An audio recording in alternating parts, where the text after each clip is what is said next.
नमस्कार, स्वागत है आपका अपने YouTube channel KC in music में, जहां हम संगीत सीखेंगे सरल भाषा और आसान तरीकों से। यहां हम आपके लिए लेकर आए हैं एक ऐसी सीरीज़ जिसमें हम संगीत के बेसिक से लेकर बारीकियों के बारे में बताएंगे। ओके, तो अब हम जानेंगे कि हारमोनियम के ऊपर जो कीज़ होती हैं, उन कीज़ पे कौन कौन से स्वर होते हैं, इनको हम किन नामों से बुला सकते हैं और काली क्या होती है। सबसे पहले मैं बात करूँगा कि जैसे कि मैंने आपको पिछली वीडियो में बताया था कि हमारे पास 7 शुद्ध स्वर होते हैं, 5 विकृत स्वर होते हैं और उसी के साथ मैंने आपको बताया था कि इंग्लिश में अगर हम बोलें तो 7 नेचुरल नोट्स और 5 फ्लैट एंड शार्प नोट्स होते हैं। ओके, चलिए आइए देखते हैं सबसे पहले कि इस पे किस तरह से नोट्स अरेंज रहते हैं। जैसे कि आप ये फर्स्ट की देख रहे हैं, इस फर्स्ट की को बोलते हैं सी, देन उसके नेक्स्ट वाले को बोलते हैं डी।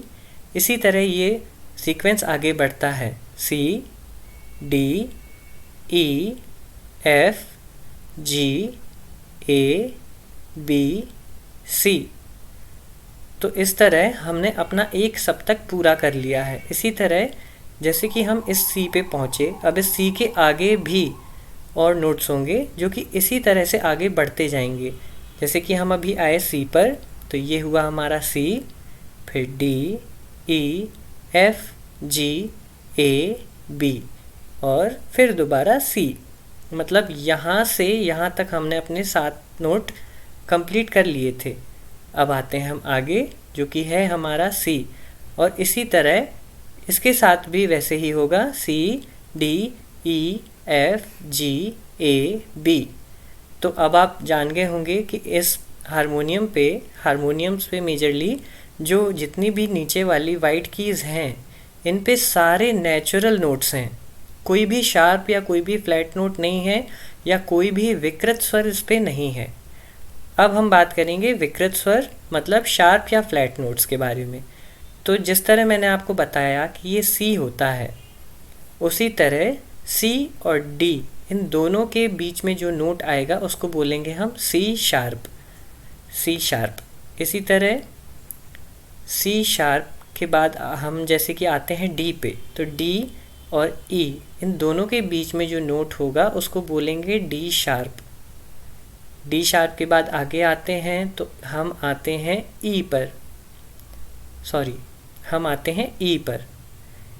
ई के बाद क्योंकि ई और एफ इन दोनों के बीच में कोई भी ब्लैक की नहीं है यहाँ पे, इसीलिए रूल जो हमने पिछले वीडियो में बताया था कि इसका कोई भी शार्प या फ्लैट नोट नहीं होता है और इन दोनों के बीच में कोई भी विकृत स्वर नहीं होता है। तो चलिए आगे बढ़ते हैं, ई से आए हम एफ के ऊपर। अब एफ और जी इन दोनों के बीच में जो की है उसको हम बोलेंगे एफ शार्प, क्योंकि ये एफ और जी के बीच में आ रही है। इसके बाद हम आते हैं जी और ए पे, तो जी और ए के बीच में जो नोट है इसको हम बोलेंगे जी शार्प। शार्प नोट को हमेशा उसके पीछे वाले नोट से ही गिना जाता है। ये बात आप ध्यान रखिए कि शार्प नोट को हम पीछे वाले आधे नोट से ही गिनेंगे। जी के बाद आने वाला जो भी शार्प नोट होगा वो जी के नाम से ही जाना जाएगा। जैसे कि ये जी है तो ये जी शार्प होगा। उसके बाद आते हैं ए, तो ये होगा ए शार्प। ए शार्प के बाद आते हैं बी और फिर आएगा सी। जैसे कि हमने आपको बताया था कि बी और सी के बीच में कोई भी फ्लैट या शार्प नोट नहीं होता है, इसीलिए बी का कोई भी शार्प नोट नहीं होगा। हम सीधे आ जाएंगे सी पे और ये क्रम इसी तरह आगे बढ़ेगा, C, C sharp, D, D sharp, E, F, F sharp, G, G sharp, A sharp, B, C. इसी तरह हम इसके भी आगे जाएंगे, C, C sharp, D, D sharp, E, F, F sharp, G, G sharp, A sharp और B. इस तरह हमने जाना कि हारमोनियम पे कीज़ किस तरह से होती है। अब हिंदी में जैसे कि मैं आपको बताऊं, आपसे अगर कुछ लोगों ने बोला होगा काली एक, तो काली एक का मतलब क्या होता है? सिंपल है, फर्स्ट ब्लैक की, ये जो 2 3 2 3 2 3 इसका कॉम्बिनेशन जो आपको दिखाई दे रहा है यहाँ पे, उसमें से हर हर 2 की वाले में से जो पहली वाली ब्लैक की है उसको काली एक बोलेंगे। हारमोनियम में मेजरली हम काली 5 तक ही काउंट करते हैं, मतलब काली 1, काली 2, काली 3, काली 4, काली 5। 5 के बाद 6 नहीं आएगा, हम फिर से 1 से शुरुआत करेंगे। काली 1, काली 2, काली 3, 4, 5। दोबारा इसी तरह आगे बढ़ेगा क्रम, काली 1, काली 2, काली 3, काली 4 और काली 5। आई होप कि आपको समझ में आ गया होगा। ये अभी जो मैंने आपको बताया ये इंग्लिश के टर्म से था, सी और सी शार्प। इसी को हम हिंदी में समझें अगर, तो हम ये जान सकते हैं, इसको समझने में हमको काफ़ी आसानी होगी। जैसे सी को हमने पिछले वीडियो में बताया था, या हमने इसके पहले बताया था आपको कि सी डिनोट होता है सा से, मतलब सा को डिनोट करते हैं हम सी लेटर से।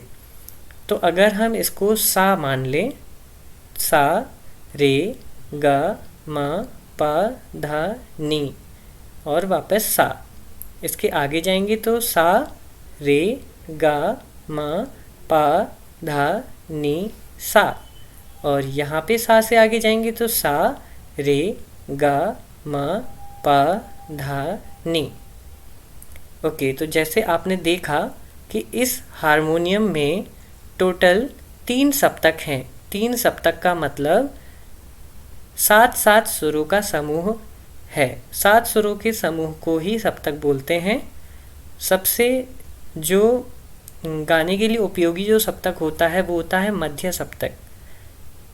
3 सप्तकों में सबसे महत्वपूर्ण मध्य सप्तक होता है, जिसमें हमारी आवाज़ काफ़ी सरलता से हम इसको मध्य सप्तक में गा सकते हैं। मंद्र सप्तक में अगर हम जाते हैं तो आवाज़ भारी होती है, और मध्य से तार सप्तक में जाते हैं तो आवाज़ हमारी पतली होने लगती है। ओके,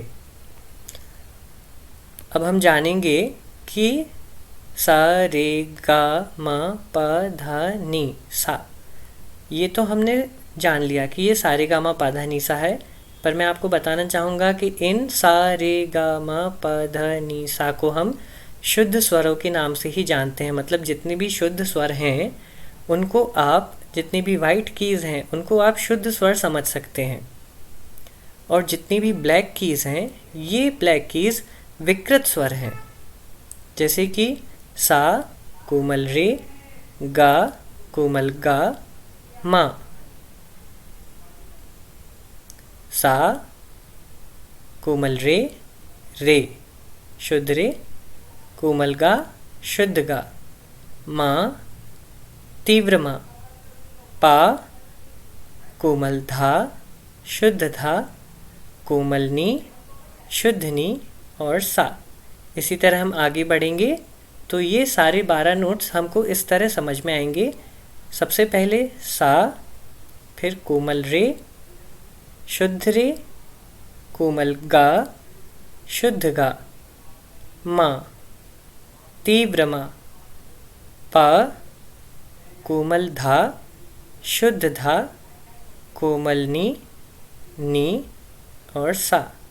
इसी तरह आगे बढ़ेंगे, सा कोमल रे शुद्ध रे, कोमल गा शुद्ध गा, मा, ये माँ जो है ये शुद्ध माँ है।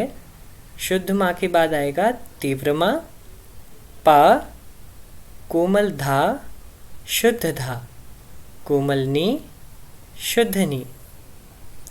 आई होप कि इस वीडियो में आपको समझ में आ गया होगा कि हारमोनियम के ऊपर नोट्स क्या क्या होते हैं, किस तरह से होते हैं, इनमें शुद्ध स्वर और विकृत स्वर कैसे होते हैं, इनमें नेचुरल नोट्स, शार्प नोट्स किस तरह से होते हैं, और इसी के साथ सप्तक किसे कहते हैं। आई होप कि आपको ये सब जानकारी समझ में आई होगी। इस वीडियो में बस इतना ही। मिलते हैं अगली वीडियो के साथ, तब तक के लिए नमस्कार। ऐसे ही म्यूज़िक सीखने के लिए बने रहिए आपके अपने YouTube channel KC in music में। धन्यवाद।